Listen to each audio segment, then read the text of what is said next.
Hello everyone and welcome to another high-low game of Age of Empires. Today we've got a battle of the archer discounts as Mr. Yo, playing as the Koreans in red, prepares to take on Hera, playing as the Mayans in blue.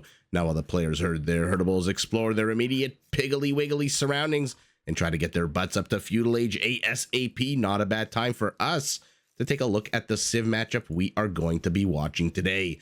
Now, the Koreans, a civilization classified as quote-unquote defensive, but you wouldn't know it from how players are using it, since all Korean tower upgrades are free of charge, and starting in the Castle Age, those very same towers can be upgraded to get extra range.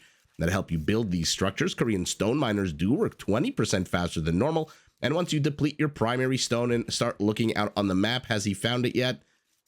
Not really. The secondary stone pile, your villagers remain a little bit safer from raiding because they do come with extra line of sight, so they can't see enemy units coming from a mile away. Look at the line of sight on the villager. That is a good amount of LOS. Now, if you want to engage in a little bit more mobile warfare, the Korean military, does come with a few powerful features. To start with, as I mentioned earlier on, all Korean archer units and infantry units cost 50% less wood. Their archer get, pardon me, I don't know. I am getting a little distracted with the Piggly Wigglies. I don't know why. Has it been a while since we've seen Piggly Wigglies? In any event, they're very cute. Maybe, you know what it is? I think I've realized, sorry to interrupt myself during the Civ intro.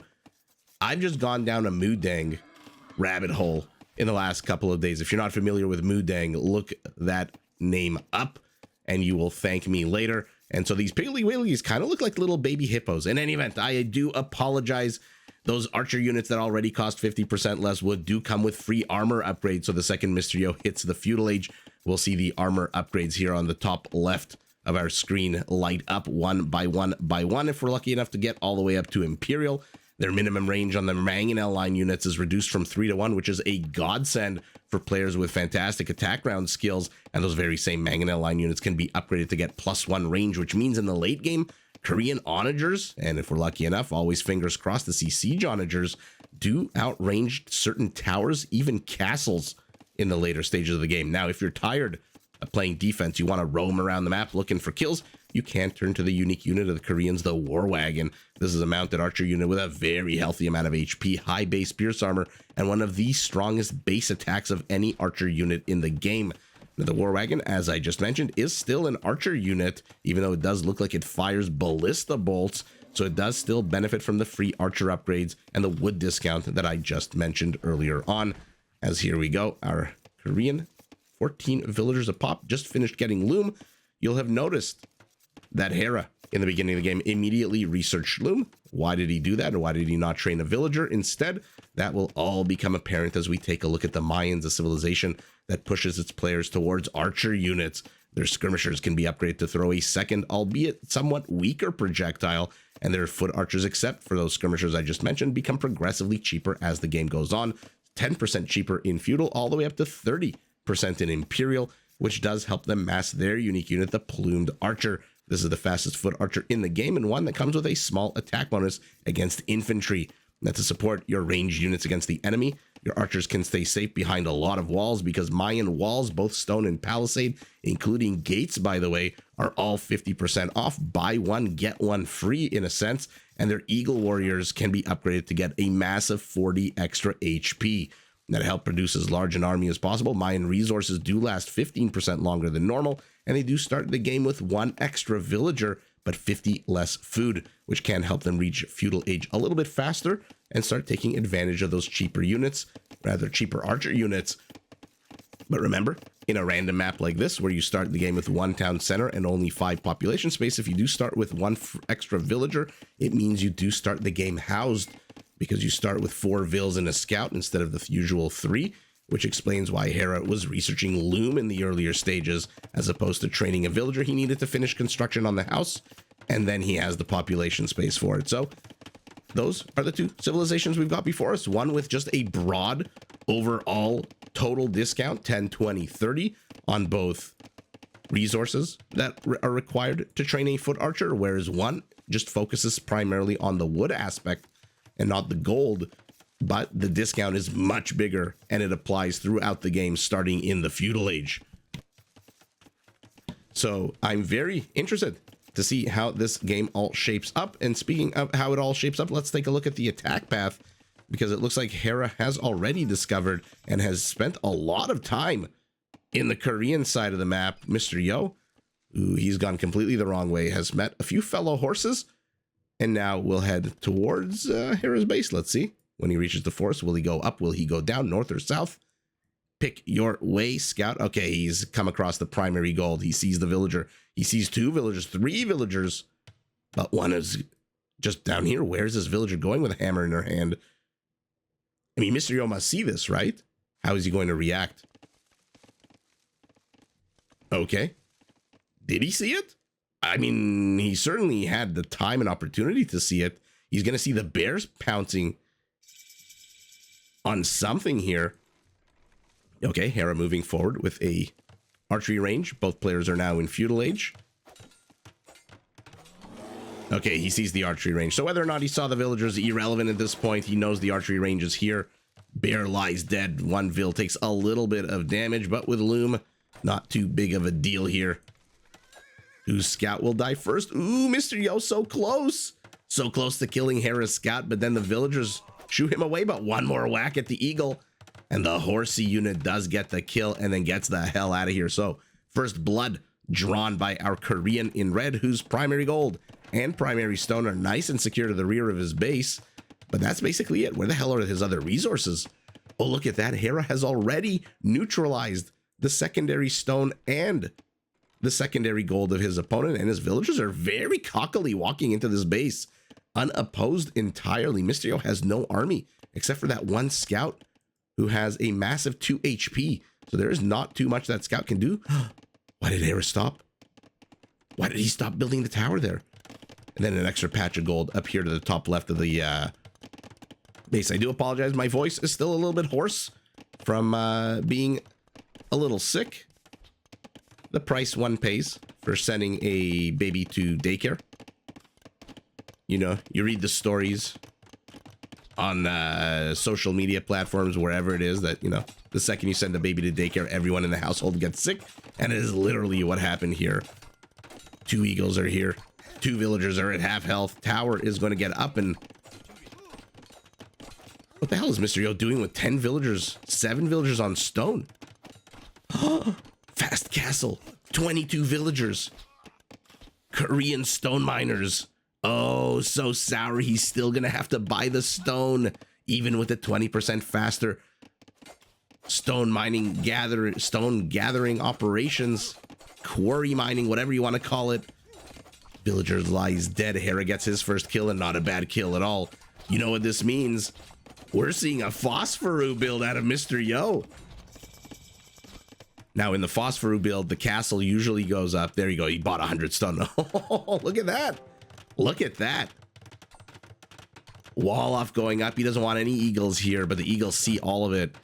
And I was about to say, in a Phosphoru build, your castle, because your unique unit rather, costs only wood and gold.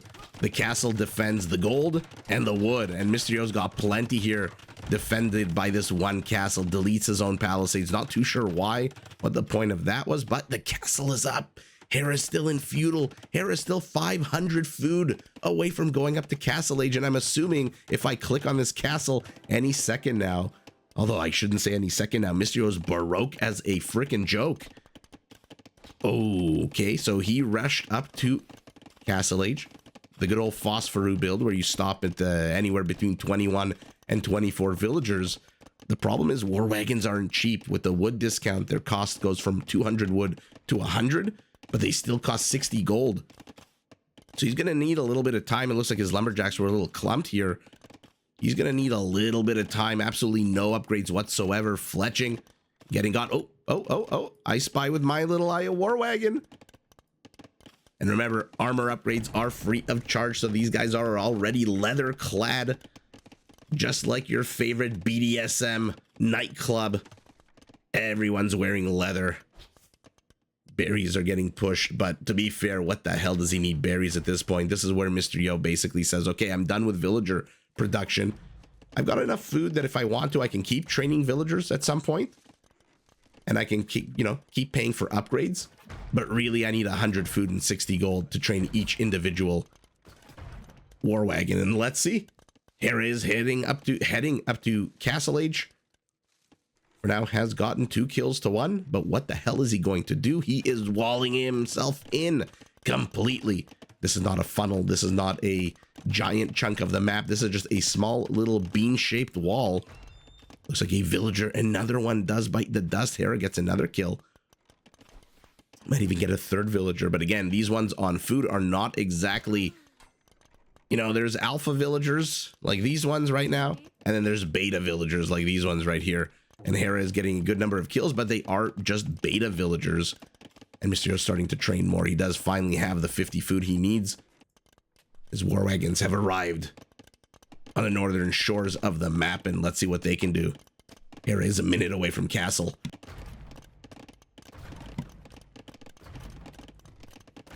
Palisade is getting busted into. A lot of blue dots all over the map. Let's see what the hell actually is going on. Hera's villagers who built a tower have run away to the complete western portion of the map looking for stone. To do what? What are you going to do with stone? Are you going to go your own Phosphorus build? You're already up to 32 villagers. One of the Feudal Age archers has died. Wall off here attempted. Wall off here denied. But our Mayan is in Castle Age, and immediately 2 monasteries. That is how he plans on denying these. 5 range is not exactly the greatest, which means your 9 range monk basically almost has twice the amount of range that your opposing unit has, which means it has a good chance based on random number generation to actually convert these units. So Hera, let's see it. Oh yeah, he's definitely going monks. 12 villagers on gold right now, but Mr. Yo's in. Mr. Yo is in. And like I said, the War Wagon has one of the highest base attacks of any archer unit in the game. 9 base attack. Looks like one of the archers tried to go south. 2 of the archers, rather, tried to go south to attack into the woodline. But Mr. Yo smartly leaving a War Wagon and smartly entering into the murder hole minimum range here. Where's this guy going? I didn't even have a chance to look at Hera's base, by the way, to see where his resources are. The action just started immediately. His primary gold lamed, his secondary gold, like Mr. Yo's secondary resources that were nullified by the archery range, have also been lamed, which means he's got only 1 gold patch, and Mr. Yo discovers it. Oh, no, don't move away. Oh, he moves away at the worst time. If only he had waited a few seconds. Okay. He's going to see it. So Mr. Yo getting good vision here. The TC, you are not Sicilians. You are not building anything twice as fast as normal, but the monks are going to be enough to shoot away these war wagons. So as cool as it was to deny the primary gold, Hera does now have access to another gold patch. Unfortunately for Hera, first he has to send the villagers over. Then they have to build the actual town center. So it's going to be a while until he actually has a gold mining operation up and running, which you can see with 0 villagers on gold. He is in a bit of trouble right now if he's going monk play, and Mr. Yo discovers this very oddly placed proxy expansion. Mr. Yo, by the way, sending villagers. What are you guys? What kind of resources are you holding? None? Okay. I thought we would get to see what they were holding. Eagle will be the last survivor of the tower. The archer has also bitten the dust. Mr. Yo accomplishing not very much.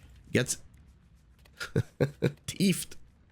The War Wagon gets stolen here. Oh, he's pouncing in again. Now, they're not exactly the fastest of mounted units, but for archers, ignore cav archers, they're pretty damn good. They're pretty damn fast. At least faster than a foot archer. So for now, all of a sudden, 24 minutes into the game, a hush falls across the land.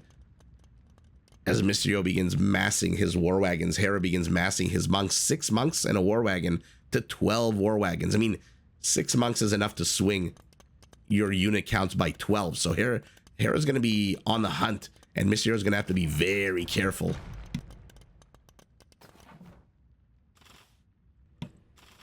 Because if you've got 12 and your opponent converts 6, all of a sudden you've got 6 and your opponent has 6.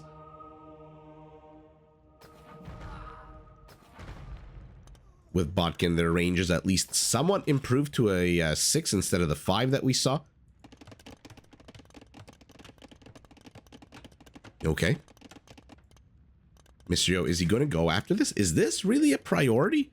The stone versus the gold? You see your opponent is going heavy on the monks. Why are you going after the stone? There's sanctity for these monks. Oh yeah, this is not a fight that Hera is gonna ignore and that Mysterio wants to take. And exactly, Mysterio just deletes his unit. Now, the War Wagon does have a good amount of pierce armor, and even more importantly, look at the HP on this unit. As powerful as a Turkish Cav Archer with Sipahi is, I mean, these units just absolutely come automatically with 150 HP. Which I think jumps up to 200 if we're lucky enough to see the elite version. But they're going after the TC. Hera leaves a few units inside while a few repair, but this is... I don't know that this is enough War Wagons to really seriously pose a threat here, especially not if he keeps getting converted and shoot away. Our Korean maybe might want to add some kind of light cavalry unit accompaniment. I say maybe because he did start the game looking like very much a red Phosphoru build, but all of a sudden, 28 minutes in, he's got 35 villagers and no more War Wagons training. Okay, he's got 1 training. Okay, that's a good pickoff. Every monk you can get is a 2-unit swing that you've denied. Did this villager just kill a War Wagon, or did the TC get it? Monk pops out of the TC to the north. He gets got immediately, but 2 conversions. Oh, but a costly amount for our Mayan, who is going to chase. But you know what? 3 War Wagons converted. Ooh, I don't know, though. That's a lot of monks that Hera's going to lose here. Mysterio is fixating way too much on this TC. I mean, literally 1 tower here would shoo away these villagers from mining stone there. Hera just lost all of his monks here, by the way. So Mysterio has an opportunity to just stop focusing on the left side of the map and go kill the gold miners. If you kill the gold, you kill the monks. And if you kill the monks, you kill all manner of defense against your bulky but slow moving, not so far reaching 6 range unit. Another monk bites the dust. Where are Hera's 3 remaining monks? 2 of them are moving forward. Where is the 3rd? Okay, now he's got 5. Random Eagle Warrior. Maybe not so random. The guy looks like he's been around for a while. Literally shooting fish in a barrel is Mysterio at the moment, who is housed at 55. Does finally destroy the town center. But man, oh man, I'm really curious to see at the end of the game, number 1, how many War Wagons were trained, and number 2, how many conversions did our Mayan get? Our Mayan Hera cool as a cucumber, balancing his economy, getting wheelbarrow. He's up to 65 villagers. Mysterio's down 26 villagers. He is training more villagers. He's got enough wood for another TC. He's got enough stone for a castle and a half. Why does he have so much stone? Now, the Mayans are the only Mesociv that doesn't have redemption, which means at least, at the very least, Mysterio knows his infrastructure is nice and safe from conversions. 2 more monks bite the dust, but holy shit, how many conversions? 5 War Wagons for our Mayan, 12 for our Korean, who finds himself under attack yet again by monks. Monks who are sticking very close, FYI, to the town centers, so they can pop in and pop out at will. Mysterio, who wanted to drop a castle, instead does nothing, and these villagers are absolutely getting shooed away. So what is this 1 tower going to do? Push a few villagers off gold? If it even goes up, another monk dies, another conversion gotten. This is just an absolute battle, an absolute punch for punch. I'm training a unit, I'm gonna steal it. I'm gonna train another unit, I'm gonna steal that one as well. 78 villagers to 39, literally double the economy size for our Mayan, whose resources last longer, whose archer units are cheaper. This is the last thing you want happening, is a big castle. But you know what? Better that Hera build a castle on his side of the map than right in front of your base. So at least Hera's spent all of his stone that he spent all of his time gathering, and he is nowhere close to being able to attack right into Mysterio's base. Mysterio, for his part, I mean, continuing, he's got a monk of his own. He's going to try to reconvert these units. I don't know. I still don't know who wins here. Hera is now 3 minutes away from Imperial, by the way. And Mysterio, where are you moving out? Where are you going to place your castle? Remember, these guys, the line of sight on these villagers are just absolutely epic. It's hard to see here with the slope, but once they get on flat ground, look at this line of sight. No, it's not a monk you're looking at. It's a freaking villager.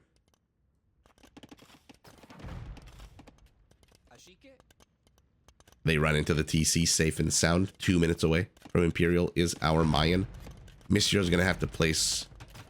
I mean, if he wants to win, he's going to have to place a castle literally right here. Literally between Hera's northern expansion. I don't even think this is going to cut it, but let's see. First of all, get the hell off the construction site, Mr. Warwagon.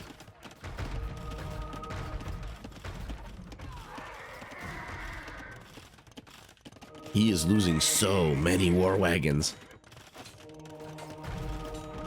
Okay, but the castle is going up uncontested. He just keeps losing units and units and units, Mr. Yo. It doesn't matter to conversions or castles. The point is your army count is slowly decreasing. Where's this one villager going? It is higher than your opponent's, but congratulations, you lamed a bit of stone. Did kill a villager. Now what? Now where is your army going? Your army of villagers, your peasant crusade, where is it going? Hera's 15 seconds away from Imperial. Mr. Yo, he's got to get some critical damage done. He is still down half the villager count. I mean, at this point... Yeah, at this point, wow. Mr. Yo going for a phosphor. This is why I love Age of Empires. I mean, regardless of what you think of the community, if you're ever on Reddit and you read about the community, you think it's like one of the most toxic communities in the world. The reality is Age of Empires 2 is an absolutely epic, fantastic community. Where else do you have a strategy perfected by some... I mean, I don't know how old Red Phosphorus is based on his voice, probably in his 20s, early 20s, I want to say, if not late teens. Being used by one of the top players in the world at an Elo. I mean, Red Phosphorus Elo is not low. It's, I think, what, 2K3, 2K2? But Mr. Yo is 2K7, often 2K8. This is just the beauty of this game. Anyone who can sit down... Anyone who knows the mathematics behind this game, because Red Phosphor at the end of the day is a theory crafter, a meta crafter. He knows the numbers. He knows how many resources you need for a castle. He knows how many resources a villager can gather, how long it'll take a villager to gather those resources, how long it'll take it to drop off those resources. And using that knowledge, he creates a strategy, a game plan, a build order, and then just perfects it. Literally anybody can do that. Anyone who can add 1 + 1 will know how to play and perfect Age of Empires if they wanted to. And that is just the beauty of this game. And so literally tomorrow, T90 can find some completely fresh-faced 15-year-old who will revolutionize the game for the, I don't know, the Britons, let's say. Or who will completely change the face of the game for cavalry civilizations by discovering something that everyone else has overlooked for 28 years. Or 26 or 25 years, however long it's been. And that's why this game is so much fun, because still, after 2.5 decades, you have new build orders. The problem for Mr. Yo, even though he followed the build order perfectly, even though his castle was placed so fantastically, defending both gold and wood, he just didn't capitalize on it. He gave Hera way too much leeway. He tunnel visioned on this TC so freaking much that Hera was just able to get up his defenses. And it doesn't look like he even busted into here at the end of the day. This palisade with 10 HP. He did lame the gold for a little bit, but then he failed to lame the extra gold mining up here, which means Hera trained how many monks? It's got to be his number one. Yeah, 29 monks to 34. Okay, we see 12, which kind of ruins the suspense, right? But that is literally a third of your war wagons, even more than a third. PKPM for Mysterio right at the beginning of the game. PKPM from Hera right in the middle of the game. Economically, not even close at all. The Koreans, with their stone mining and the stone focus this game, did take more stone, but holy moly, 10,000 resources, about more. I guess almost exactly 10,000 if you remove the 3 relics that are Mayan gathered. 13 total conversions out of 37 units. Now, I shouldn't assume these are all military, but let's assume it's all military. About a third of the Korean army got converted. And again, let's just assume it's, you know what? Let's not assume anything. Let's imagine it's the 12 out of 34. Let's say Mr. Yo had a 34-0 unit advantage. All of a sudden, it's become a 22-12, which is not a good advantage for Hera, but at least it's better than 34-0. And it's a 24 unit swing. You lose 12, I gain 12. Raisings 3-0 for our Korean. No surprise there. He's been the one putting on the aggression. Decent raisings as well, by the way. Getting a town center is no small feat.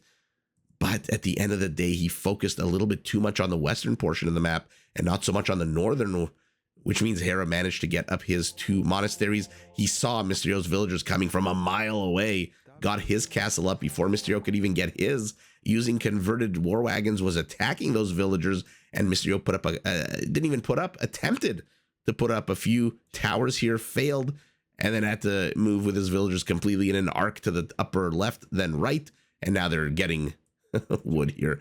So at the end of the day, Mr. Yo tried to follow the Phosphoru build, but unfortunately, Hera was just stymieing his attempts at every possible turn, and he hits Imperial light years ahead of his opponent. I mean, look at Mr. Yo's resources. He is nowhere close to going up to Imperial. He's also down about 50 villagers, which means he's not going up to Imperial anytime soon. And an Imperial Age Mayan with 100 HP Eldorado Eagles, or forget even that, just look at that. Block printing, fervor, and theocracy. Their range will be 12. They'll be chunkier. They'll walk faster. And they're, I'm trying to be poetic, but I guess I can't really. But if all 4 of these aim their faith at 1 unit, only 1 of them loses their faith, and then the other 3 are free to convert even more units. So wow, just an absolute boss game out of both players. At the end of the day, Mr. Yo kills 25 villagers to 8, 65 total units to 21, which tells you, kill count is not the end-all be-all of Age of Empires victories, because at the end of the day, securing his base, getting his monasteries up, but more importantly, securing the gold, very importantly, this gold, allowed Hera to just absolutely keep his feet in the fire. What is the expression? His sticks in the fires. Whatever the expression is, it kept him in the game, and keeping himself in the game allowed him to get those 13 conversions, which means Mr. Yo didn't really get the kills he needed, even though he did get triple the kill count. Ultimately, his economy is way too weak. This is one of those GG, you're in Imperial Age. I have no way to catch up off of my 1 TC semi-Phosphoru build, we'll call it, because I don't think Phosphoru goes up to 48 villagers, although maybe he does. Maybe this is a full-on Phosphoru build. But at the end of the day, it's these spellcasters who managed to hold the line, convert a third of the Korean army, and with those conversions and with Mr. Yo's, let me know in the comments below. Am I making too big of a deal of this? Should he have tunnel visioned on this TC? Maybe the monastery instead. 1 tower here, monastery down, and all of a sudden, Bob's your uncle. You're looking good, and go and attack on the other side of the map. But with that tunnel visioning, Mr. Yo just, I feel like, lost momentum. And Hera with the monks just manages to take momentum from him, which is exactly what monks are supposed to do. And with that momentum conversion, I don't know why I'm having such a hard time speaking today. It is Hera who is victorious, but GG in a fun back and forth to both players. Did you enjoy this video? Check out these other clips and make sure to subscribe and enable notifications so that you're notified of my latest uploads.